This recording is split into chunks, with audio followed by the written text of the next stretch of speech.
Iowa man is sentenced to life in prison for the 1979 murder of high school student Michelle Martinko. Jerry Burns was sentenced today after being convicted in February. He will have no chance of parole. On December 19th, 1979, Cedar Rapids, Iowa, was moving through the final days before Christmas in the way it always had. Store windows were dressed in holiday displays. Parking lots were crowded with last-minute shoppers, and families were focused on routines that felt safe and familiar. It was the kind of ordinary evening that never announces what is about to come.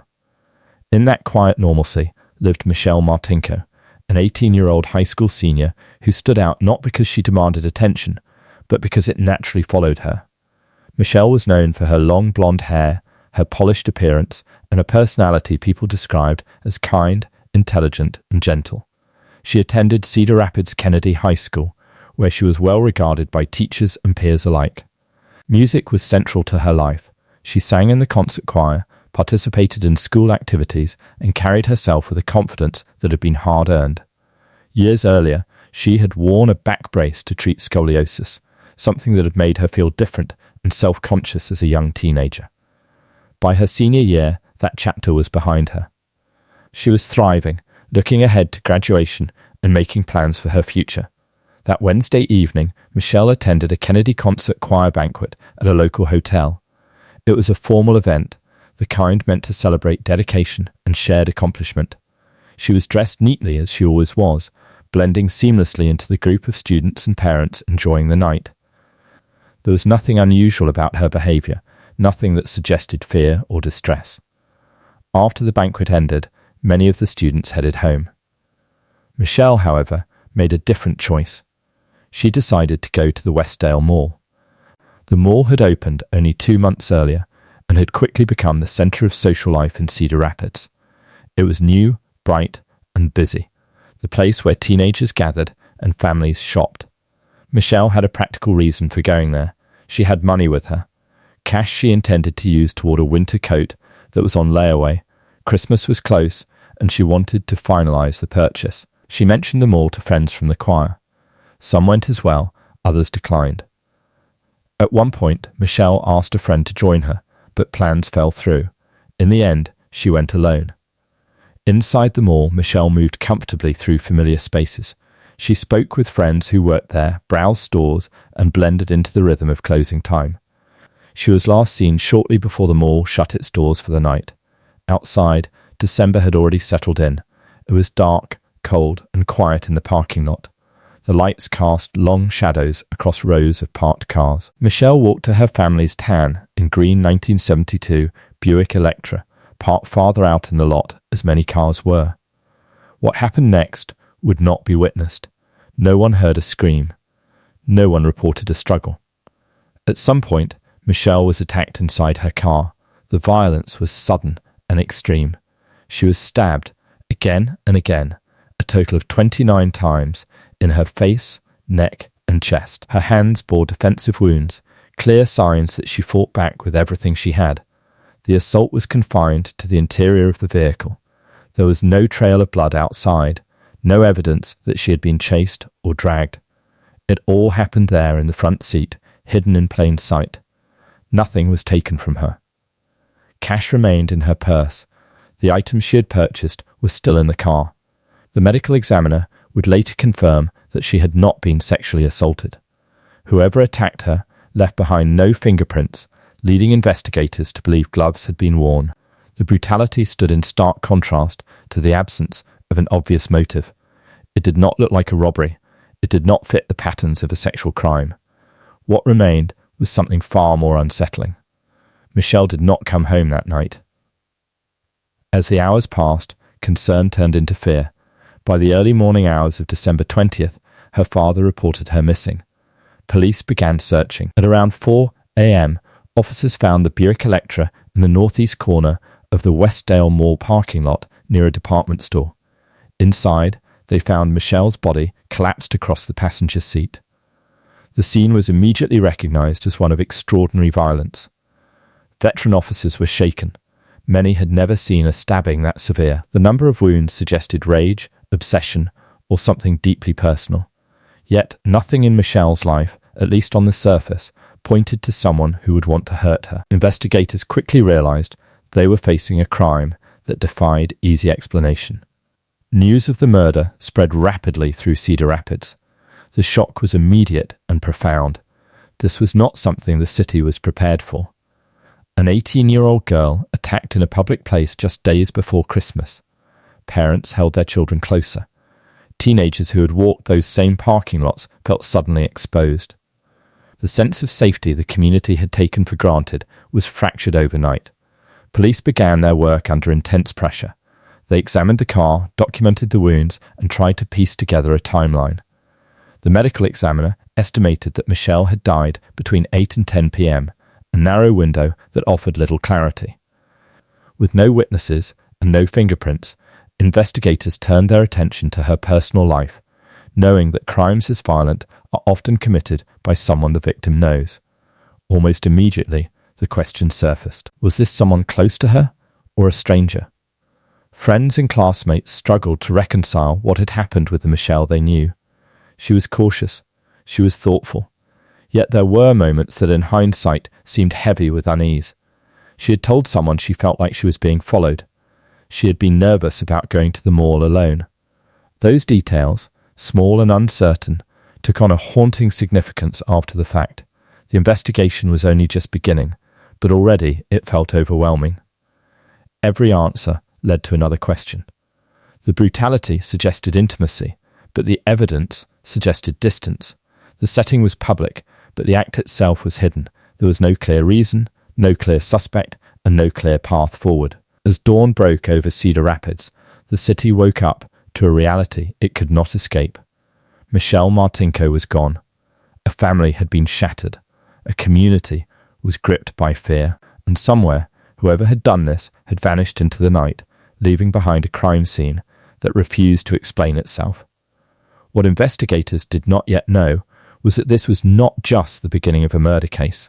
It was the beginning of a mystery that would stretch across decades, pulling innocent people into suspicion, testing the limits of science, and forcing a city to live with unanswered questions year after year. On that cold December morning, standing in a silent parking lot, police understood only one thing for certain. This was not a crime that would be solved quickly, and whatever truth lay beneath it would not come easily. In the days after Michelle Martinko was killed, Cedar Rapids shifted into a state of suspicion that touched nearly everyone who had known her. Investigators moved quickly, not because they had strong evidence, but because they had almost nothing at all. When a murder appears this violent, this personal, police instinctively start close to home. They look at the people who loved the victim, argued with her, dated her, or crossed paths with her most often. And in Michelle's case, that meant friends, classmates, and especially the young men who had once been part of her life. Detectives began interviewing anyone who had spent time with Michelle in the weeks leading up to her death. Choir friends, former dates, acquaintances who had seen her at the mall. Each interview followed the same pattern. Where were you that night? What time did you last see her? Did you argue with her? Did she seem afraid of anyone? The questions were direct, relentless, and often repeated. For many of the teenagers involved, it was their first encounter with police scrutiny, and it left a lasting mark. Very quickly, attention settled on Michelle's former boyfriend, Andy Siddell. They had dated for about 2 years before breaking up. Friends described Andy as possessive during the relationship, someone who wanted to know where Michelle was and who she was with. After the breakup, that behavior reportedly continued. He still showed up. He still asked questions. In the eyes of investigators and in the court of public opinion, that made him an obvious person of interest, and he was brought in for questioning. He was asked about his relationship with Michelle, about the breakup, about his whereabouts on the night she was killed. He had an alibi. He said he was at home after the mall closed and his mother confirmed it, but even that did not quiet suspicion. To many, especially in a frightened community, a parent's alibi felt fragile. Police could not dismiss him outright, but they also could not place him at the crime scene. Others were questioned too. Mike Haywick, another young man who had dated Michelle, was hundreds of miles away at college when the murder occurred. Even so, he was interviewed. He was shown crime scene photographs. He was pressed when investigators felt his answers were incomplete. Though he was eventually cleared, the experience was traumatic. Years later, he would say that, in a way, everyone close to Michelle became a victim of that night. Their innocence was stripped away, replaced by fear and doubt. The scrutiny extended beyond romantic relationships. Friends who had seen Michelle at the mall that night were questioned repeatedly. Who did she talk to? Did she seem nervous? Was anyone watching her? Each detail was examined, then re-examined, as investigators tried to construct a path that led from Michelle's ordinary evening to her violent death. But the facts refused to line up. There were no witnesses who saw the attack. No one reported hearing screams. No fingerprints were recovered from the car. Whoever killed Michelle had left behind almost nothing. Even with a blood-soaked crime scene, there was no usable forensic trail by the standards of the time. DNA technology was still years away from becoming a viable tool. All police had were questions, theories, and the hope that pressure might force a mistake. As weeks turned into months, rumors began to fill the gaps left by the lack of answers. Some people claimed Michelle had received harassing phone calls before her death. Police publicly stated they did not believe this was true. Others whispered that a second stabbing had occurred and was being kept quiet. That rumor was also denied. In the absence of facts, speculation became its own kind of truth, spreading fear and distrust through the city. One tip in particular would later stand out as a painful example of how easily information can be lost. Months after the murder, a woman came forward to say that she had driven past the mall parking lot in the early hours of December 20th. She was checking for her daughter's car, as her daughter worked at the mall and had car trouble in the past. She said she saw two cars in the lot, one of them Michelle's, and a man standing near the open driver's side door. At the time, she did not contact police directly. She believed the information had been passed along through official channels. It had not. By the time detectives learned of it, the lead was cold, impossible to verify, and another opportunity had slipped away. Police continued to chase every angle they could. A man who had committed a violent rape at knife point in Cedar Rapids weeks earlier became a serious suspect. The crime bore some similarities, and for a time, investigators believed they might have found their answer. But years later, DNA evidence would rule him out. He died in prison without ever being charged in Michelle's murder. Investigators also released a composite sketch in 1980, created from descriptions given by witnesses under hypnosis. It depicted a young white man with curly hair, someone who looked like countless other men in the area. Hundreds of tips followed. None led to an arrest. As the months stretched into years, the number of people interviewed climbed into the hundreds. Some were even subjected to hypnosis themselves, a practice that reflected both the desperation of the investigation and the limits of the tools available at the time. For Michelle's family, the passage of time was agonizing. Each new lead brought a surge of hope, followed by disappointment. Her parents watched as the case slowly lost momentum. By the mid-1980s, investigators privately acknowledged what the community feared. The case was going cold. There were no new suspects, no new evidence, no clear direction. The focus on those closest to Michelle had yielded nothing but pain. Innocent people carried suspicion for years. Andy Siddell left Cedar Rapids and joined the Navy, but whispers followed him long after he was gone. For many in town, belief hardened into certainty without proof, and Michelle's parents would die, never knowing that Andy had eventually been cleared by DNA evidence decades later. As the years passed, the murder became a fixed point in Cedar Rapids' memory. Every December, news stations revisited the case. Michelle's face reappeared on screens.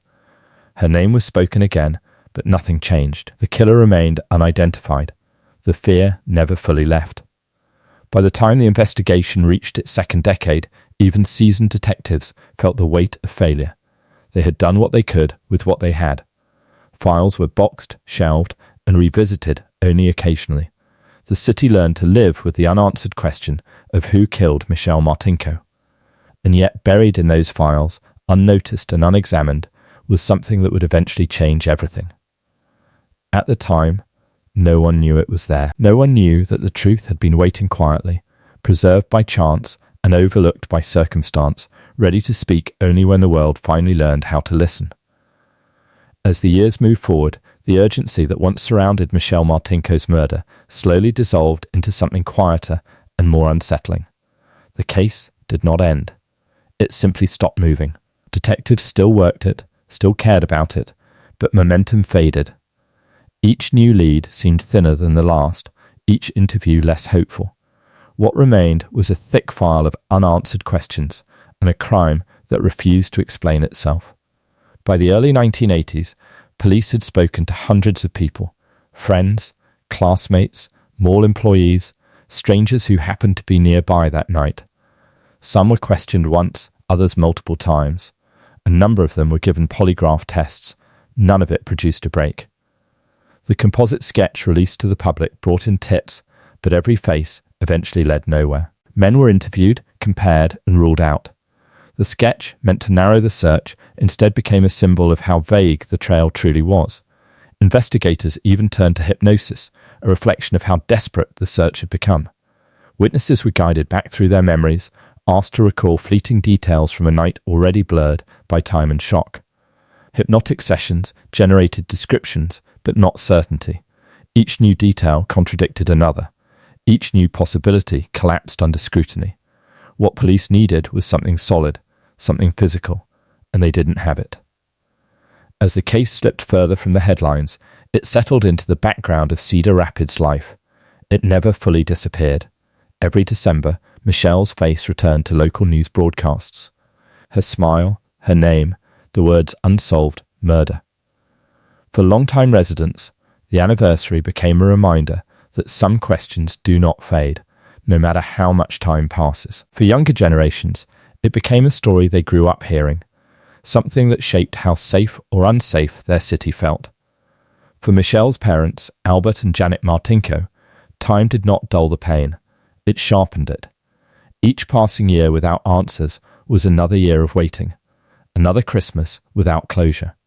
Eventually, they turned to the civil courts, filing a lawsuit against the owners of the Westdale Mall. They argued that reasonable security had not been provided on the night their daughter was killed. It was not just about responsibility, it was about doing something, anything, when the criminal case had stalled. The lawsuit worked its way through the courts, drawing attention back to the murder, if only briefly. In the end, the case was decided in favor of the mall owners. The court's ruling changed nothing about Michelle's death. It did not bring answers. It did not point to a suspect. It simply marked another door closing. Behind the scenes, the investigation continued at a slower pace. Detectives rotated on and off the case. Some retired, others moved on to new assignments. The files grew thicker, but not clearer. There were moments when a new suspect appeared promising, when similarities to other crimes raised hope. One man, who had committed a violent assault at knife point in the area, was strongly considered. For a time, it seemed possible that police had finally found the right path, but years later, Dar would rule him out completely. Another dead end. By the mid-1980s, even seasoned investigators had to acknowledge the reality. There was nothing new to chase, no fresh evidence, no technological tools capable of pulling more information from the crime scene. Michelle Martinko's case was not officially closed, but it was effectively frozen. The phrase cold case was not just a label, it was a description of how the investigation felt. Still, silent, locked in place. The emotional toll was visible in the Martinko family. Janet and Albert carried their grief privately, but those close to them could see the weight of unanswered questions. They lived with the knowledge that their daughter had fought for her life, that she had not gone quietly, and that her killer remained free. Janet died in 1998. Albert passed away 3 years earlier in 1995. Neither lived to see the investigation move forward again. Both died without knowing who killed their daughter. Their deaths marked a quiet turning point. With no parents left to advocate, the case risked fading even further into obscurity. For a while, it seemed as though that might happen. The murder remained unsolved, the files stayed on shelves, new crimes demanded attention, new victims needed justice. Michelle Martinko became part of the city's past rather than its present. Yet the case never fully let go of those who had worked it. Some detectives remembered it as the one that got away. Others carried it as an unfinished promise. Every so often, someone would reopen the file, reading through reports, photographs, and witness statements, hoping to see something that had been missed. Most of the time, they found nothing new. The killer, whoever he was, appeared to have vanished. There were no known confessions, no arrests tied back to the crime, no physical evidence strong enough to force the case forward. For decades, he lived somewhere beyond the reach of the investigation, unseen and untouched by the questions that haunted Cedar Rapids. As time passed, technology quietly advanced. DNA analysis became more precise. Databases grew. Techniques that once seemed impossible slowly became standard. But for years, none of that mattered.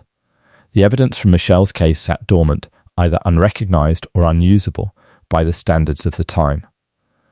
Progress elsewhere did not immediately translate into hope here.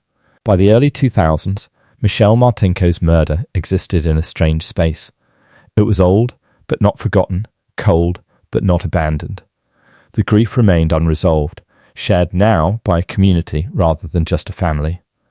The case was no longer driven by urgency, but by persistence, the belief that some truths do not expire simply because time has passed. And somewhere within those aging files, among reports that had been read and reread, was a detail that had not yet been fully understood. Something small, something overlooked. At the time, no one realized it was there. But when the case finally stirred again, it would be because someone chose to look backward instead of forward, to question not what had been done, but what had quietly been missed. Every case on this channel isn't just a story. It's weeks of digging through records, verifying facts, and piecing together real lives that were lost. Each episode takes nearly 15 days of research and long nights chasing the truth. We do this because these stories matter, and someone out there still deserves to be remembered. If you want us to keep uncovering the truth behind these mysteries, please take a second to like, subscribe, and tell us in the comments which part of today's case hit you the hardest. Your support keeps us going. And if you want to watch more solved cold cases, the links are waiting for you in the description below. Now let's get back to the case. Decades after Michelle Martinko was killed, her case existed mostly as memory and paperwork. The file was thick, heavy with reports, photographs, and statements gathered during years when answers seemed just within reach and then slipped away. For most people, it was a story from another time. For a small group inside the Cedar Rapids Police Department, it was unfinished business. And for one investigator assigned long after the headlines had faded, it was something more personal.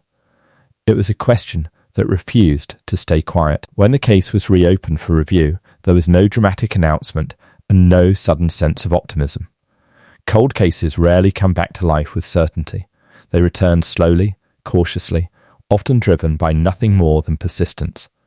The investigator began where so many before him had started, reading from the beginning, page by page, report by report, not looking for new information, but for something that might have been misunderstood, overlooked, or forgotten entirely. Buried in the documentation was a reference that had never been fully pursued. Blood evidence taken not from the victim, but from the car itself, specifically from the gear shift.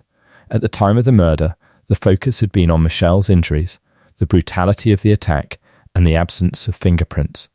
The blood had been collected, logged, and stored. It had even been sent out for analysis years earlier.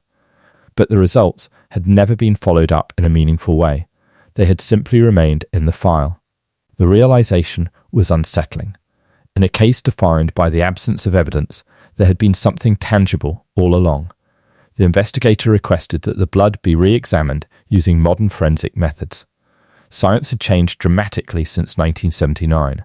What once offered only blood type or limited markers could now tell a far more precise story. When the results came back, they confirmed something investigators had long suspected but never been able to prove. The blood did not belong to Michelle Martinko. It was male, and it was mixed with hers, consistent with a struggle. The implication was clear. Whoever killed Michelle had likely injured himself during the attack, leaving behind the very thing police had spent decades searching for. For the first time in years, the case felt alive. A Didner profile was developed from the blood. The odds were staggering. Analysts concluded that fewer than 1 in 100 billion people would match it. In a world of just over 8 billion, the chances of a random match were virtually non-existent. This was no longer circumstantial. It was specific. It was precise. It was powerful. The profile was entered into the combined DNA index system, known as CODIS, the national database used to match crime scene DNA with known offenders. Investigators waited. A hit would mean the killer had committed another crime and been caught. A hit would mean an identity. A hit would mean an end to decades of uncertainty. No hit came. The silence from CODIS was crushing. The profile did not match anyone in the system. It suggested that Michelle's killer had never been arrested for a felony that required DNA submission, or that he had somehow avoided the database entirely. Once again, hope collided with reality. Investigators did not stop. If the database would not give them a name, they would have to build one the old way. They began collecting DNA samples from people who had been suspects in the past, former boyfriends, friends, classmates, men who had lived near the mall, men who had been questioned years earlier and never fully cleared by forensic evidence because such evidence did not exist at the time. Convincing people to submit DNA was not easy. Some agreed willingly, eager to put suspicion behind them. Others were hesitant, wary of reopening wounds or placing themselves under scrutiny again. Each sample was collected, tested, and compared. Each time, the result was the same, not a match.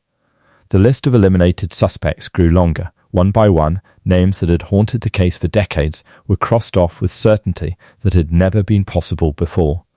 Andy Siddell, once widely suspected, was cleared. Others followed. For the first time, investigators were not relying on alibis, memory, or perception. They were relying on science. More than 100 people would eventually be tested. None of them matched the DNA from the gear shift or the blood on Michelle's clothing.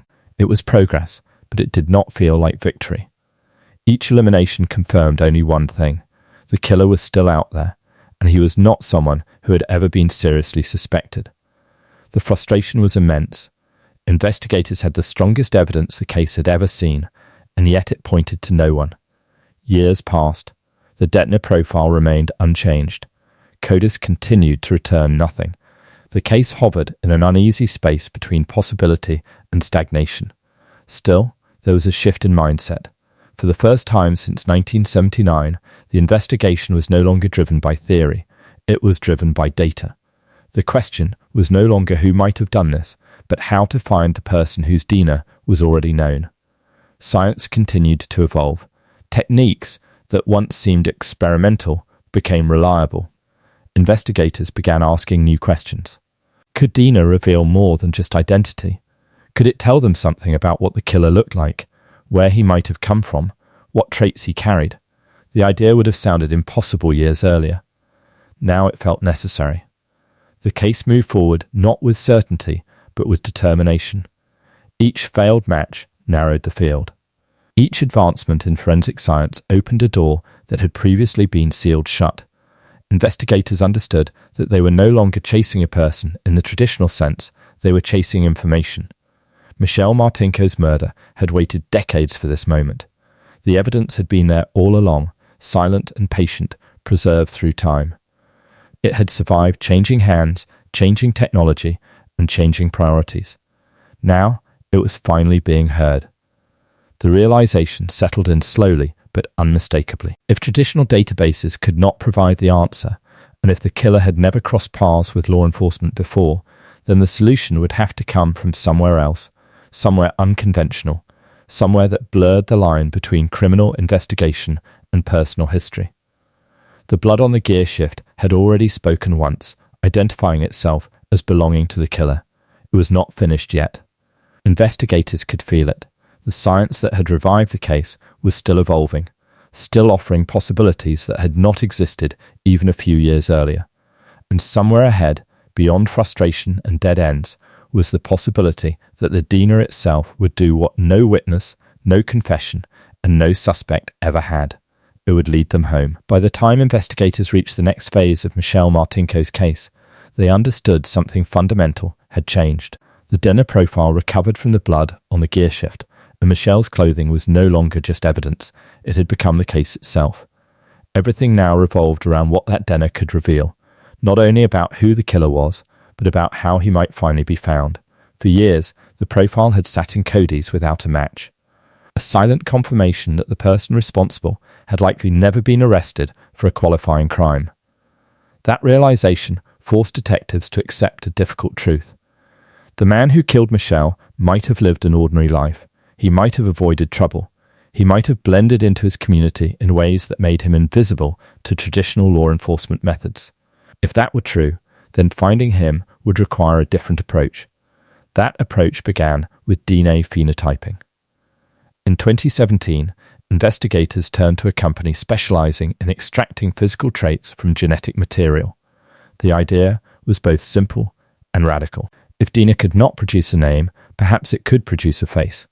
Using the genetic profile, scientists analyzed markers associated with ancestry, eye color, hair color, and other physical characteristics. What emerged was not a photograph, but an approximation, a portrait built entirely from data. The image that resulted surprised many. It showed a white male with blonde hair and blue eyes, a stark contrast to the composite sketch released decades earlier, which had depicted a dark-haired suspect based on hypnotized witness descriptions. The new image forced investigators and the public to confront how unreliable memory and perception can be, especially under stress and over time. The release of the image reignited interest in the case. Tips poured in once again. People searched their memories, flipping through old yearbooks and photographs, wondering if the face resembled someone they had known. For a brief moment, it felt as if the city was holding its breath, waiting for recognition to spark an arrest. But recognition never came. Despite the renewed attention, no suspect emerged. The image generated discussion, not answers. Once again, investigators were left with progress that stopped just short of resolution. Still, the exercise was not a failure. It confirmed something crucial. The DNA profile was capable of giving more than investigators had once thought possible. That realization opened the door to the next step. By 2018, genetic genealogy had begun reshaping cold case investigations across the country. The arrest of the Golden State Killer using familial DNA had demonstrated that a person could be identified not by their own genetic profile, but by the profiles of relatives who had voluntarily submitted DNA to public ancestry databases. It was controversial. It raised ethical questions, but it worked. Investigators decided it was time to try. The DNA phenotyping company entered the Martinko profile into GEDmatch, a public genealogy website where users upload their DNA to explore family history. The database was not designed for criminal investigations, but it had become an unexpected tool for law enforcement. What investigators hoped for was not a match, but a connection, a relative, someone whose DNA shared enough markers to point toward a family line. In July of 2018, the results came back. GEDmatch identified a woman who shared DNA with the unknown suspect. She was not closely related, but the connection was strong enough to matter. Analysts determined she was likely a second cousin, once removed to the person who had left his blood at the crime scene nearly 40 years earlier. For the first time, the killer existed within a family tree. That tree became the new focus of the investigation. Detectives began the painstaking work of building out the woman's lineage, birth records, marriage certificates, census data, obituaries, gravestones. Every document that could help connect one generation to the next was examined. The process took months. Names multiplied, branches spread outward. With each addition, the pool of potential suspects narrowed.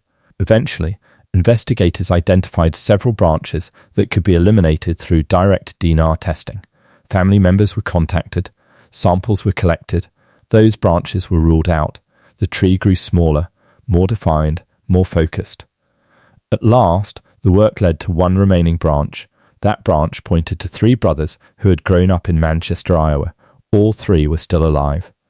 All 3 shared genetic ties consistent with the DNA profile, and all 3 lived relatively ordinary lives far removed from the crime scene in Cedar Rapids. None had been suspects in the original investigation. None had criminal records that would have placed their DNA in coders. For decades, they had existed entirely outside the reach of the case. Now, they were at its center. Investigators knew they had to proceed carefully. They could not alert the brothers to their status as suspects. Any hint could lead to destroyed evidence or legal complications. Instead, they began surveillance. quietly observing daily routines, waiting for an opportunity. The plan was simple. Collect discarded DNA. One brother was followed to lunch. When he finished his drink and threw away the straw, investigators retrieved it. Another brother's toothbrush was collected from his trash. Each sample was sent to the lab. The results came back negative. One by one, 2 of the brothers were eliminated. That left one, Jerry Lynn Burns. Burns was living in Manchester, Iowa. He owned a business. He had a family. There was nothing about his public life that suggested violence or secrecy. He had no known connection to Michelle Martinko, no known connection to the Westdale Mall. On paper, he made no sense as a suspect. And yet, the genetic trail pointed directly to him. In October of 2018, investigators followed Burns to a pizza restaurant. He ordered a soda, then another. Each time, he drank through a straw. When he finished and discarded the straw, detectives collected it. The sample was sent to the lab. When the results came back, there was no ambiguity. The DNA from the straw was an exact match to the male DNA found on Michelle Martinko's clothing and the blood on her car's gear shift. The probability of it belonging to anyone else was astronomically small. After nearly 4 decades, the profile had finally found its owner.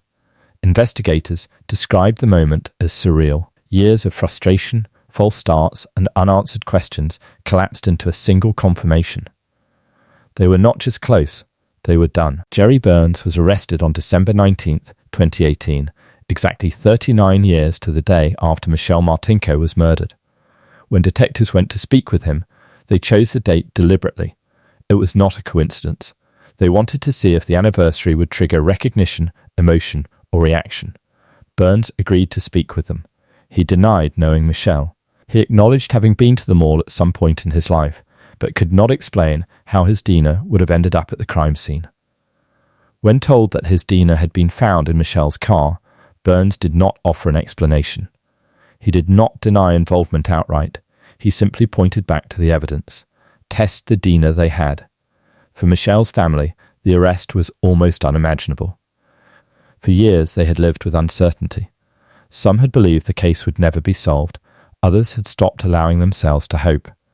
The news reopened old wounds, but it also brought something that had been missing for decades, a sense that the truth had not disappeared. It had merely been waiting.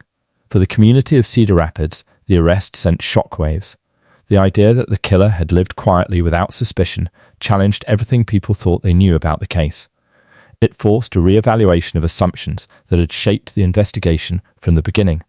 And for investigators, the arrest marked the moment when science had finally caught up with patience. The detonator that had been collected, stored, overlooked, and rediscovered had done what no witness ever could. It had spoken clearly without emotion or memory. It had named the person responsible. But an arrest was not the end of the story. It was the beginning of the final reckoning. By the time Jerry Lynn Burns was brought to trial, the weight of 40 years pressed down on every moment. This was no ordinary prosecution. It was an attempt to compress decades of grief, suspicion, and unanswered questions into a courtroom narrative that 12 jurors could understand. For the people of Cedar Rapids, the trial felt less like the beginning of a legal process and more like the final chapter of a story they had been living with for most of their lives. The case was moved out of Lynn County, away from Cedar Rapids, because of the intense attention it had received over the years. Too many potential jurors already knew Michelle Martinko's name. Too many had grown up hearing about the murder at the mall. The venue change was meant to protect the integrity of the process, but it also underscored just how deeply the case had embedded itself into the community's identity. In February of 2020, the trial began. From the start, the prosecution made its strategy clear. This case would stand or fall on DNA. There were no eyewitnesses, no confession, no clear motive. What they had was science, and they believed it was overwhelming. Investigators explained how blood found on the gear shift and on Michelle's clothing contained male DNA that did not belong to her. Experts testified to the statistical certainty of the match, explaining that the probability of the DNA belonging to anyone other than Jerry Burns was so small it was almost meaningless to consider. Former detectives, many now retired, took the stand to describe the original investigation. They spoke about the brutality of the crime, the lack of fingerprints, and the early belief that gloves had been worn. The medical examiner detailed Michelle's injuries, the defensive wounds on her hands, and the conclusion that she had fought back fiercely. Each piece of testimony reinforced the same message. Whoever killed Michelle had been injured during the attack. Whoever bled at the scene had left behind a key to the case. The defense did not dispute that the Diener matched Jerry Burns. Instead, they focused on how that Diener might have ended up at the scene without him committing the murder. They raised questions about evidence handling, pointing out that items of clothing had been stored together and suggesting the possibility of contamination. A forensic Diener consultant testified about secondary transfer, explaining that Diener can sometimes move from person to object through indirect contact. He clarified that while such transfer was possible in general, he was not asserting that it had happened in this case. Still, the defense leaned heavily on the uncertainty.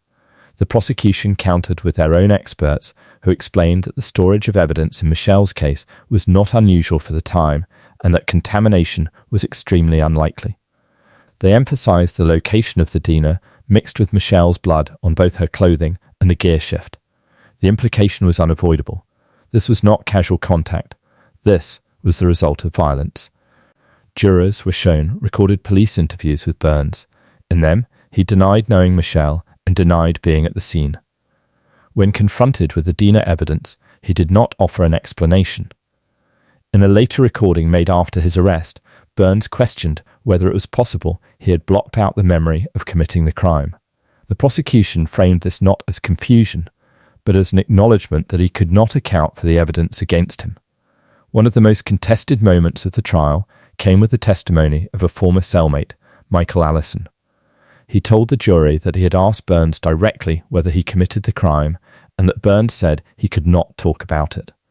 Allison also described a comment Burns allegedly made while they were playing cards, a reference to taking him to the mall if he kept winning. The defense attacked Allison's credibility, pointing out his criminal history and questioning his motives for testifying. The prosecution argued that his testimony fit a pattern of troubling behavior. Throughout the trial, Michelle's friends and former classmates were called to relive the worst moment of their lives. Some had not spoken publicly about the case in decades. Others had carried suspicion for years before being cleared by DNA. Sitting in the courtroom, listening to the details, forced them back into a time they had never fully escaped. The defense's final argument centered on plausibility. They asked jurors to imagine the scenario the prosecution was presenting. A married man with young children, they argued, leaving his home, driving to a mall in another city, armed with a weapon and gloves on the chance he might encounter a stranger to kill, then returning home without being noticed. They framed the theory as unlikely, even absurd. They urged the jury to focus not just on the evidence presented, but on what was missing. The prosecution's closing was simpler. They told jurors there was only one reasonable explanation for Jerry Burns' Diener being at the scene. He was there, he was injured, and he left his blood behind. After closing arguments, the jury was sent to deliberate. For those waiting, the hours felt heavy. This was not a case anyone expected to resolve quickly. 40 years of investigation had led to this moment, and the outcome rested in the hands of 12 people who had not lived through those decades of uncertainty. Some feared a hung jury. Others feared that doubt, no matter how small, would be enough to erase the work that had finally brought the case to court. After just 3 hours, the jury returned. The verdict was guilty. Jerry Lynn Burns was convicted of first-degree murder. For Michelle's family, the moment was overwhelming. Relief came first, followed by grief that had never fully healed. There was no celebration, only the quiet acknowledgement that the question that had haunted them for most of their lives finally had an answer. For investigators, especially those who had carried the case for years, the verdict felt like closure that had been postponed but not denied. Burns was sentenced to life in prison without the possibility of parole as required by Iowa law. Appeals followed. His attorneys argued that his constitutional rights had been violated and that evidence should have been suppressed. Each appeal was denied. In March of 2023, the Iowa Supreme Court upheld his conviction. The legal process, like the investigation itself, had taken time, but it had ended the same way.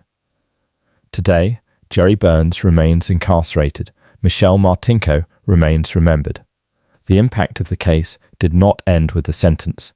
For Cedar Rapids, it reshaped how people thought about justice, patience, and the reach of science. For those who had once been suspected, it brought vindication, though far too late to erase years of doubt.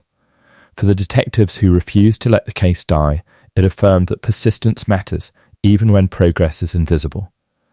And for Michelle, the truth carried a final haunting clarity. The evidence that identified her killer was not found through chance or confession. It was left behind because she fought back. The defensive wounds on her hands told that story. In resisting her attacker, she caused him to cut himself, and in doing so, she preserved the proof of who he was. Nearly 40 years after her death, Michelle Martinko became her own witness. The story does not end with triumph. It ends with understanding. A young woman lost her life in a moment of unimaginable violence. A family waited decades for answers. A community lived with fear and suspicion. And science slowly and imperfectly closed the distance that time could not. Justice did not come quickly, but it came.